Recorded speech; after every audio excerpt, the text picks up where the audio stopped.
Assalamualaikum warahmatullahi wabarakatuh.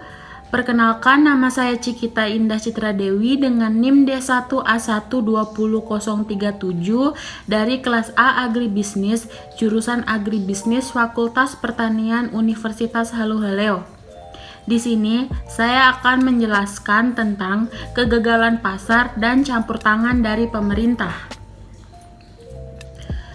Sebelum lanjut, di sini saya akan menjelaskan terlebih dahulu apa itu pasar. Pasar adalah sumber informasi mengenai pilihan barang dan jasa yang dapat dilakukan masyarakat. Makin banyak pilihan, maka kesejahteraan masyarakat makin baik. Pasar idealnya berfungsi sebagai alat meningkatkan efisiensi ekonomi nasional melalui persaingan yang sehat untuk meningkatkan kesejahteraan publik. Lanjut, saya akan menjelaskan tentang apa itu kegagalan pasar.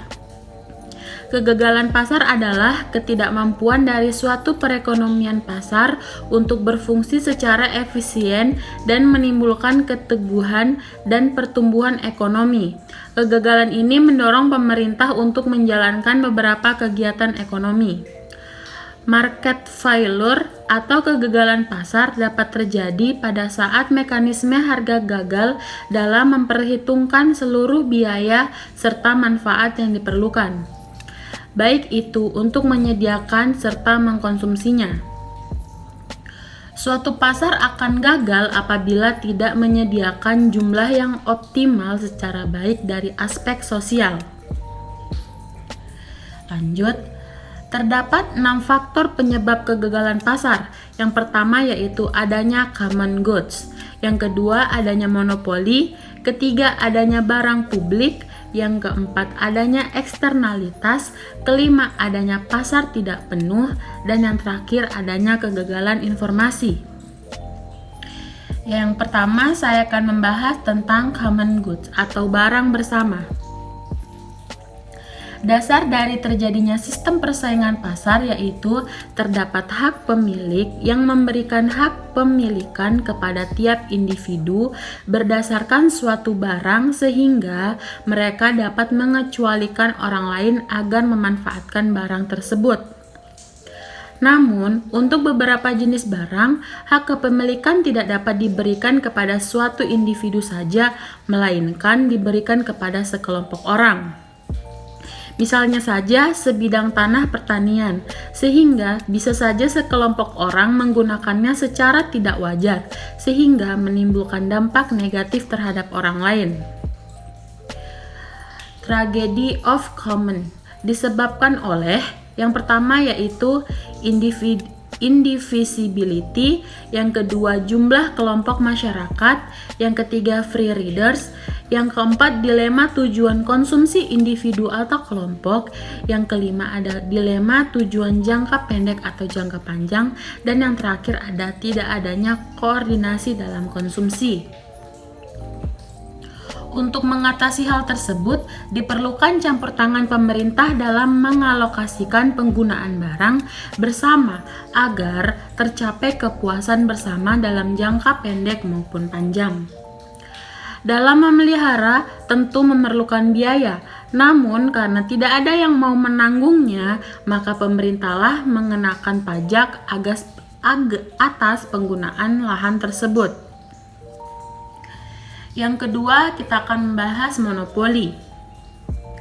Di dalam monopoli, tidak ada persaingan antar produsen serta memiliki konsumen yang tinggi, sehingga suatu perusahaan kerap kali menaikkan harga yang mengharuskan para pelanggannya membayar lebih mahal. Misalnya saja BBM. Lanjut, yang ketiga ada barang publik. Beberapa jenis barang sangat dibutuhkan oleh masyarakat, akan tetapi tidak seorang pun yang bersedia menghasilkannya atau mungkin dihasilkan oleh pihak swasta, akan tetapi dalam jumlah yang terbatas. Misalnya, pertahanan nasional, peradilan, penelitian ilmu pengetahuan, pengentasan kemiskinan, dan sebagainya. Jenis barang tersebut dinamakan barang publik murni yang mempunyai dua karakteristik utama, yaitu yang pertama, penggunaannya tidak bersaing, dan yang kedua, tidak dapat diterapkan pengecualian. Oleh karena pihak swasta tidak mampu menghasilkan barang publik murni, maka pemerintah yang harus menghasilkannya agar kesejahteraan seluruh masyarakat dapat ditingkatkan. Misalkan saja pihak swasta menghasilkan mobil, akan tetapi kalau produksi mobil tersebut tidak diimbangi oleh pembangunan jalan oleh pemerintah, maka kesejahteraan masyarakat tidak mencapai optimum. Pada barang publik ini, seseorang tidak bersedia untuk menghasilkannya karena adanya masalah kepemilikan. Nah, yang keempat yaitu eksternalitas. Eksternalitas merupakan kerugian atau keuntungan yang diderita atau dinikmati para pelaku ekonomi yang disebabkan oleh pelaku ekonomi yang lain. Eksternalitas dibedakan menjadi dua, yaitu yang pertama, eksternalitas negatif atau merugikan pihak lain. Yang kedua ada eksternalitas positif, yaitu yang menguntungkan pihak lain. Ada dua syarat terjadinya eksternalitas atau dampak sampingan, yaitu yang pertama adanya pengaruh dari suatu tindakan, misalnya konsumen ataupun produksi. Yang kedua, tidak adanya kompensasi yang dibayarkan atau yang diterima. Nah, yang kelima, adanya pasar tidak penuh. Suatu pasar dikatakan tidak lengkap atau tidak penuh apabila pasar tersebut menghasilkan semua barang dan jasa dengan biaya produksi lebih kecil daripada harga yang mau dibayarkan masyarakat. Ada beberapa jenis jasa yang tidak diproduksi oleh pihak swasta dalam jumlah cukup, walaupun biaya penyediaan jasa tersebut lebih kecil daripada apa yang mau dibayarkan masyarakat. Kondisi seperti ini disebut sebagai pasar yang tidak lengkap. Misalnya saja untuk asuransi, untuk menghadapi suatu resiko tertentunya. Dalam hal seperti ini, maka pemerintah harus menyediakan jasa tersebut. Nah, faktor yang terakhir dalam kegagalan pasar yaitu adanya kegagalan informasi. Pada beberapa kasus masyarakat sangat membutuhkan informasi yang tidak dapat disediakan oleh pihak swasta. Misalkan saja perakiraan cuaca. Para petani laut sangat membutuhkan informasi mengenai perakiraan cuaca. Akan tetapi, tidak ada pihak swasta yang menyediakan informasi mengenai produk perakiraan cuaca. Nah, tugas pemerintah untuk menyediakan informasi cuaca untuk masyarakat. Selanjutnya, saya akan membahas peran pemerintah jika terjadi kegagalan pasar. Adapun peranan pemerintah berdasarkan fungsinya dalam kegagalan pasar, yang pertama yaitu peranan alokasi. Pemerintah berperan dalam menyediakan alat-alat ekonomi yang dibutuhkan masyarakat yang tidak dapat dihasilkan oleh sektor swasta, seperti dalam penyediaan jalan, rumah sakit, sekolah, dan keamanan.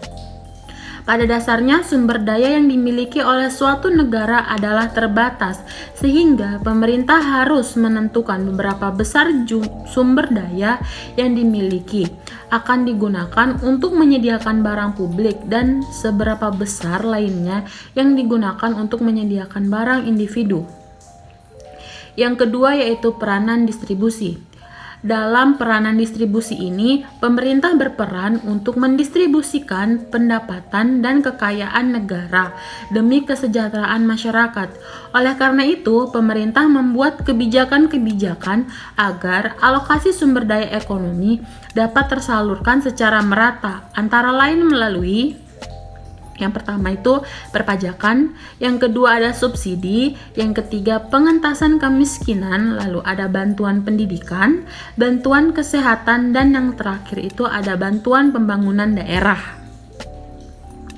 Nah, yang terakhir ada peranan stabilisasi. Peranan pemerintah dalam menjaga stabilisasi ekonomi dapat dilakukan dengan cara menjaga agar permasalahan ekonomi tidak merembet ke sektor lain dan mengendalikan inflasi melalui kebijakan yang dibuat. Misalnya saja pada persaingan tidak sempurna, di mana pasar dikuasai oleh satu atau beberapa perusahaan, yang menyebabkan penentuan harga barang sepenuhnya dikendalikan oleh perusahaan monopoli, sehingga pemerintah melakukan beberapa upaya berupa pengendalian harga dan pengenaan pajak.